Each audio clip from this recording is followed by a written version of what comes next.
Taste the Daily.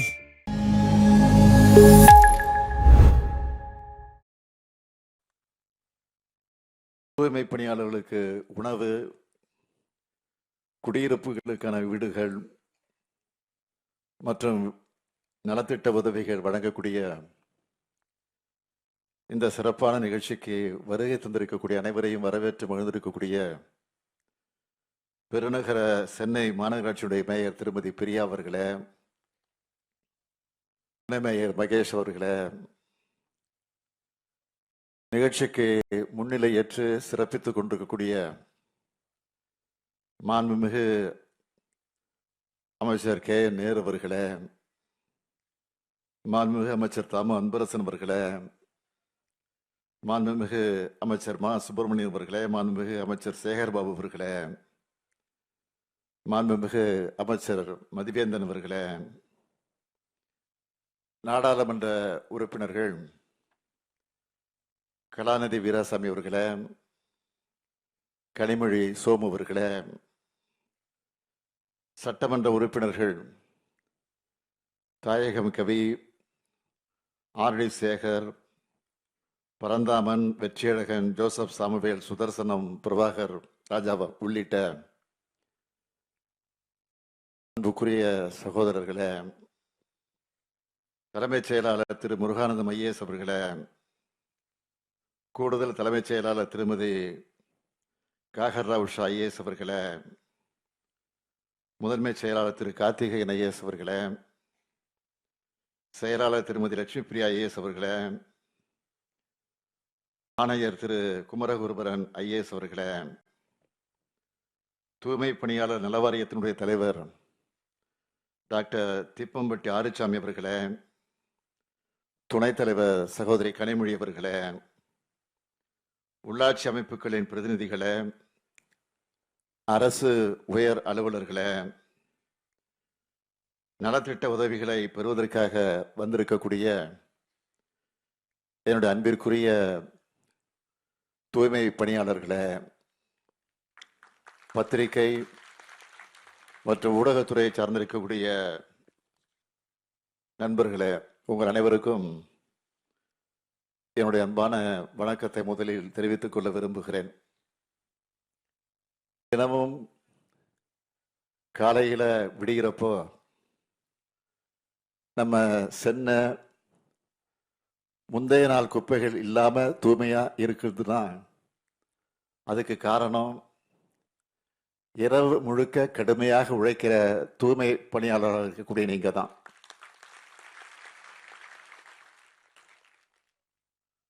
அப்படிப்பட்ட உங்களுக்கு உணவு வழங்கும் இந்த முதலமைச்சரின் உணவு திட்டத்தை தொடங்கி வச்சதுல நான் உள்ளபடியே பெருமை அடைகிறேன். என்னதான் சத்துணவு, டயட், எக்ஸசைஸ் இருந்தாலும் நாம ஆரோக்கியமா வாழணும்னா அதுக்கு அடிப்படை என்னன்னு கேட்டீங்கன்னா தூய்மை தான். வெயில், மழை, வெள்ளம், புயல்னு இந்த மாநகரம் எந்த பேரிடரை எதிர்கொண்டாலும் அதுல இருந்து மீண்டு வருதல உங்களுடைய பணிதான் மிக முக்கியமாக இருக்கு. உங்களுடைய ஒப்பற்ற உழைப்பால தான் நம்முடைய சுற்றுப்புறம் சுத்தமா இருக்கு. உங்களால தான் நீர்நிலைகள் தூய்மையா இருக்கு. உங்களால தான் குழந்தைகள் நலமா பள்ளிக்கெல்லாம் போயிட்டு வராங்க. நான் இந்த சென்னை மாநகருக்கு மேயராக பொறுப்பேற்ற போது தலைவர் கலைஞர் எனக்கு என்ன அறிவுரை சொன்னார்னா, இது பதவி அல்ல, பொறுப்புன்னு சொன்னார். அதே போல நான் உங்களுக்கு சொல்றேன், நீங்க செய்யறதும் வேலை இல்லை, அது சேவை. சென்னையில நைட் டிராவல் பண்றவங்களுக்கு தான் தெரியும். பகலெல்லாம் பிஸியா இருக்கிற இந்த சிட்டியில ஊரே அடங்கின பிறகு ஓய்வில்லாம உழைக்கிறவங்க நீங்க தான். உங்களோட அர்ப்பணிப்பு மிக்க சேவை உணவை பார்த்து நான் மட்டுமல்ல, இந்த மாநகரமே நன்றி உணர்ச்சியோடு உங்களை வணங்குது. ஒட்டுமொத்த சென்னை சார்பா உங்களுக்கெல்லாம் என்னுடைய இதயபூர்வமான நன்றியை நான் தெரிவிச்சுக்கிறேன். கிட்டத்தட்ட 30 ஆண்டுகளுக்கு முன்னாடி நான் இந்த சென்னைக்கு மேயரா பொறுப்பேற்றப்போ தூய்மையான நகரா இந்த நகரை உயர்த்தணும்னு நினைச்சேன். அதுக்காக தூய்மை பணிகளில் இயந்திரங்களை பயன்படுத்த நாங்கள் தொடங்கணும். குப்பைகளை மக்கும் குப்பை மக்காத குப்பைன்னு பிரித்து போட்டு அதை மேலாண்மை செய்யணும்னு பல்வேறு முன்னெடுப்புகள் எல்லாம் கொண்டு வந்தேன். அதெல்லாம் தான் இன்னைக்கு நாம் அடைஞ்சிருக்கக்கூடிய மாற்றத்திற்கு முதல் படி.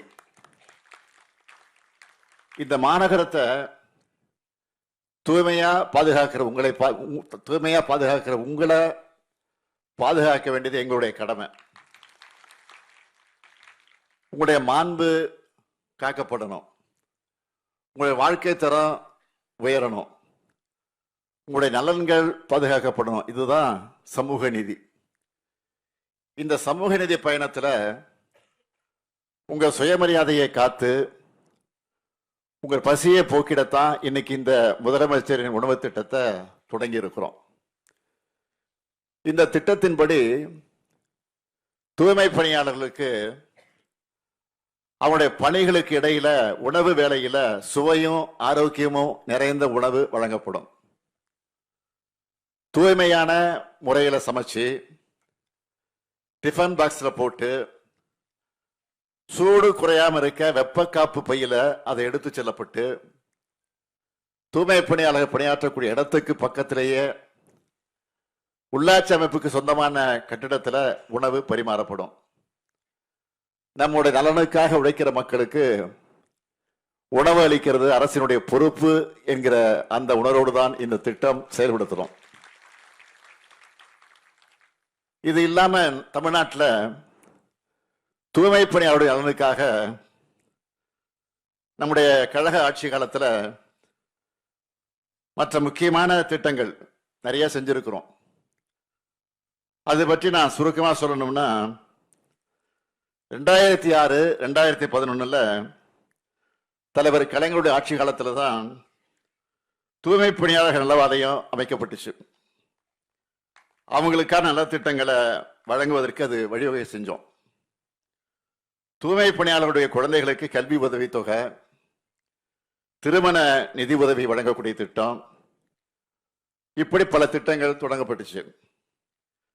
தாட்கோ நிறுவனம் மூலமாகவும் தூய்மை பணியாளர்களின் வாரிசுகளுக்கு தொழில் சார்ந்த பயிற்சிகள் வழங்கப்பட்டு அவங்க தொழில் முனைவோராக வழிவகை செய்யப்பட்டுச்சு. தூய்மை பணியாளருக்கு சுகாதார காப்பீடு, பாதுகாப்பு உபகரணங்கள் வழங்குதல், தடுப்பூசி முகாம்கள் ஆகியவைகள் கட்டாயமாக்கப்பட்டன. நகர்ப்புற பகுதியில் தூய்மை பணியாளர்கள் தள்ளுவண்டி பயன்படுத்துறதுனால அவங்களுக்கு ஏற்படக்கூடிய கஷ்டத்தை போக்க 3 சக்கர மிதிவண்டி வாகனங்கள் மற்றும் இலகுரக வாகனங்கள் வழங்க நடவடிக்கை எடுத்தோம். நகர்ப்புற தூய்மை பணியாளருக்கு முதல் முறையா அடுக்குமாடி குடியிருப்பு கட்டக்கூடிய திட்டம் துவங்கப்பட்டுச்சு. மேலும் பாதாள சாக்கடை அடைப்பை நீக்கக்கூடிய பணிகளில் ஈடுபட்டு பணியின் போது இறக்க நேரிட்டால் அவங்க வாரிசுகளுக்கு கருணை தொகையாக 30 லட்சம் ரூபாய் வழங்கக்கூடிய திட்டம் உருவாக்கப்பட்டுச்சு. இதோட தொடர்ச்சியா இப்போ நம்ம திராவிட மாடல் ஆட்சியில தூய்மை பணியாளர்கள் மேம்பாட்டு திட்டம் அறிவிக்கப்பட்டு கடந்த 2022ஆம் ஆண்டு டிசம்பர் 12ஆம் தேதி மதுரையில நான் தொடங்கி வச்சேன். இந்த திட்டத்துல நான் முதல்வன் திறன் பயிற்சி, பாதுகாப்பு உபகரணம் வழங்குதல், ஹெல்த் இன்சூரன்ஸ், நலம் காக்கும் ஸ்டாலின் திட்டத்தில் தொடர் உடல்நல பரிசோதனைகள் மற்றும் மாற்று வாழ்வாதார நடவடிக்கைகள் ஆகியவற்றை தடையின்றி பெற ஏற்பாடு செஞ்சிருக்கிறோம். இதுக்காக 50 கோடி ரூபாய் அறக்கட்டளை நிதி உருவாக்கப்பட்டு தூய்மை பணியாளர்களின் ஒட்டுமொத்த வாழ்க்கை மேம்படுத்தப்பட நடவடிக்கை எடுத்துட்டு வரோம். சென்னை மெட்ரோ வாட்டர் மற்றும் கழிவுநீர் அகற்று வாரியம் சார்பில் பாதாள சாக்கடை திட்டத்தின் மூலமாக நடைபெறக்கூடிய அனைத்து பணிகளும் முழுமையாக இயந்திரமயம் ஆக்கப்பட்டிருக்கு. இன்னும் நிறைய நல்ல திட்டங்கள் செயல்பாட்டில் இருக்கு. இவ்வளவு செஞ்சிருந்தாலும் உங்களுக்கான தேவைகள் இன்னும் நிறைய இருக்குன்னு எனக்கு நல்லா தெரியும். நான் நிச்சயமா சொல்றேன், அதையெல்லாம் நம்ம திராவிட மாடல் அரசு படிப்படியாக செய்யும் என்பதை நம்பிக்கையோடு தெரிவிக்கிறேன். இரவு பகல் பார்க்காம நீங்க உழைக்கிறீங்க. ஆனா உங்களுக்குன்னு தனியா ஓய்வறை இல்லைன்னு பலரும் கவலைப்படுறதா எனக்கு செய்தி வந்துச்சு. பல பேர் இடத்துல சொன்னாங்க. அதனால இந்த நிகழ்ச்சி மூலமா ஒரு அறிவிப்பை வெளியிட விரும்புகிறேன். பெருநகர சென்னை மாநகராட்சியோட 200 வார்டுகளையும் தூய்மை பணியாளர்களுக்காக பிரத்யேகமாக 300 சதுர அடி அளவில் உடை மாற்றும் அறை, கழிப்பறை உள்ளிட்ட வசதிகளோடு ஓய்வறைகள் கட்டப்பட்டு அது பயன்பாட்டுக்கு கொண்டு வரப்படும். அது மட்டுமல்ல, இன்னைக்கு தொடங்கப்பட்டிருக்கக்கூடிய இந்த முதலமைச்சரின் உணவு திட்டம் வருகிற டிசம்பர் 6ஆம் தேதி முதல் அனைத்து மாநகராட்சிகள் மற்றும் நகராட்சிகளுக்கும் விரிவுபடுத்தப்படும். நான் ஏற்கனவே சொன்ன மாதிரி உங்களுடைய மற்ற கோரிக்கைகள் படிப்படியாக நிச்சயம் நிறைவேற்றி தரப்படும். என்னை பொறுத்த வரைக்கும் வெளி மாநிலங்கள் இருந்தும் வெளிநாடுகள் இருந்தும் வர்றவங்களுக்கு சென்னை தான் இந்தியாவிலேயே கிளீன் சிட்டி தமிழ்நாடு, தமிழ்நாடு தான் கிளீன் சிட்டின்னு சொல்லணும். அதுக்கு நீங்க எல்லாரும் துணை நிற்கணும். இந்த நிலையை நாம் உடனே அடைஞ்சிட முடியாது, எல்லாம் தெரியும். ஏன்னா நடைமுறையில எவ்வளவு சிக்கல்கள் தடைகள்லாம் இருக்கு. அதை நான் மறுக்கல, அதை நான் நிச்சயமாக மறுக்கல. இருந்தாலும் நான் உங்களை கேட்டுக்கொள்ள விரும்புவது, இப்போ கூட சமீபத்தில் அந்த ஜெர்மனி நாட்டுக்கு போயிட்டு வந்தேன். அதுக்கு பிறகு வெளியிட்ட உங்களில் ஒருவன் பதில்கள் வீடியோ பதிவில் நான் சொல்லியிருந்தேன், பொது இடங்கள்ல தூய்மை பேணக்கூடிய செல்ஃப் டிசிப்ளின் நம்ம மக்களுக்கு வரணும்னு சொன்னேன். பொதுமக்கள் கொஞ்சம் யோசிச்சு பார்க்கணும். நாம நடந்து போறக்கூடிய பாதை கொஞ்சம் தூய்மையற்று இருந்தாலே முகச்சுளிப்போடு கடந்து போவோம். ஆனா தூய்மை பணியாளர்களோ நாம அன்றாட தேவையில்லைன்னு தூக்கி எறிகிற கழிவுகளை அப்புறப்படுத்துறாங்க. இவங்களை கொஞ்சம் நினைச்சு பார்த்து அதையெல்லாம் நீங்க சிந்திச்சு பார்க்காம பொது இடங்கள்ல கழிவுகளை கொட்டுறது, அது மாதிரி செயல்கள் எல்லாம் செய்வது நியாயமா என்பதை சிந்திச்சு பார்க்கணும். சிலரெல்லாம் வீட்டில இருந்து குப்பை தொட்டி வரைக்கும் எடுத்துக்கிட்டு வந்து குப்பை தொட்டியில் வந்து போடாம அங்கிருந்து தூக்கி எறிகிறது, அப்படியே பக்கத்துல போட்டுறது, தூரத்துல இருந்து தூக்கி வீசுவாங்க. இந்த பழக்கத்தை எல்லாம் ஈஸியா மாத்திக்கலாம்.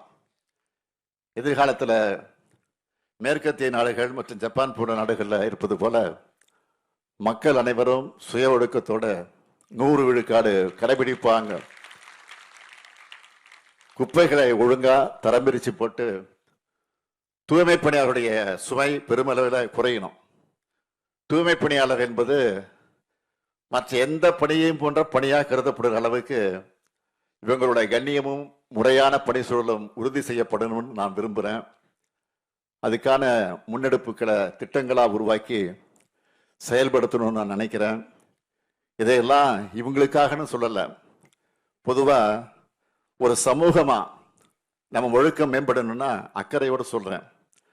நம்மளை பார்த்து தான் நம்ம பசங்க நடந்துப்பாங்க. நாம கரெக்டா நடந்துக்கிட்டா அடுத்து வரக்கூடிய தலைமுறை இன்னும் பெட்டரா நடந்துப்பாங்க.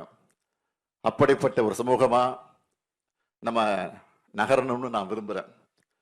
என்னுடைய கனவு உங்க வாழ்க்கை தரம் முன்னேறணும், உங்களுடைய உடல்நலம் பாதுகாக்கப்படணும், உங்க பசங்க நல்லா படிச்சு உயர்ந்த பொறுப்புகளுக்கு வந்து உயரணும், அதுல வந்து உட்காரணும்.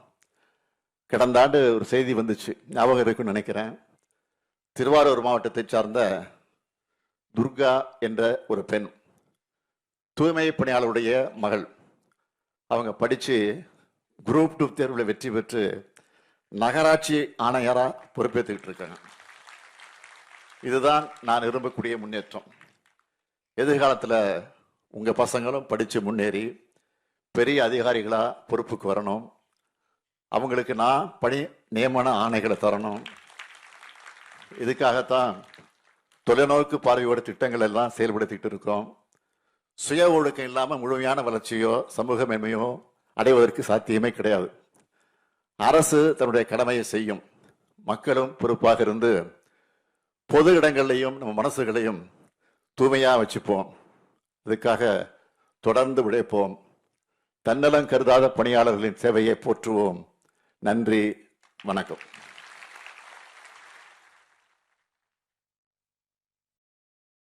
தூய்மை பணியாளர்களுக்கான சிறப்பான அறிவிப்பை வெளியிட்டு விழா பேருரையாற்றிய மாண்புமிகு தமிழ்நாடு முதலமைச்சர் அவர்களுக்கு மனமார்ந்த நன்றிகளை தெரிவித்துக் கொள்கின்றோம்.